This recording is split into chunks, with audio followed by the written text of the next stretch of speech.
Avec 2 points pris sur les 6 derniers matchs, Dijon est englué dans la zone rouge au moment d'affronter Grenoble 7e. Après avoir connu une série de 4 défaites consécutives, le DFCO reste sur 2 nuls encourageants face à Metz et à Valenciennes. Désormais, il s'agirait pour les hommes d'Omar Daf de matérialiser ce léger mieux par une victoire et recoller au premier non relégable 4 points devant. Pour Grenoble, éliminé en quart de finale de Coupe de France à Lyon, 2-1, l'idée est de se reprendre le plus sérieusement possible, même si la 2e place semble très loin. Et l'absence des Grenoblois en ce début de rencontre va être sanctionnée à la 22e minute avec ce but de Mickaël Le Bihan. La 8e réalisation pour l'attaquant dijonnais qui dépasse son total de la saison dernière où il avait marqué 7 fois.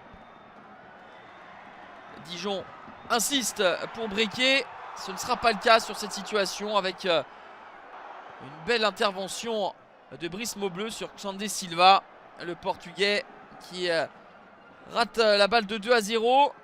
Grenoble est toujours dans la partie, va voir à son tour une balle de but, mais c'est le poteau qui va sauver Baptiste Rennais. Une transition bien menée par les joueurs de Vincent Ognon.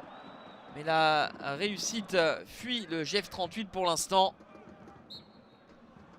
1-0 à la pause pour Dijon.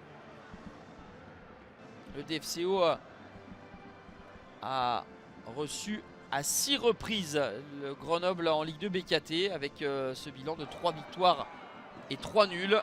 Pour l'instant, la bonne forme des Bourguignons face aux Grenoblois se vérifie.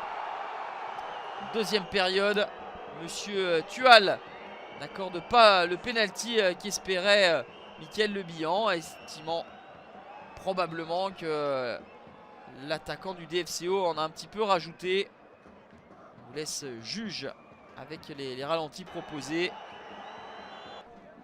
Grenoble va à son tour avoir une situation litigieuse dans la surface de réparation.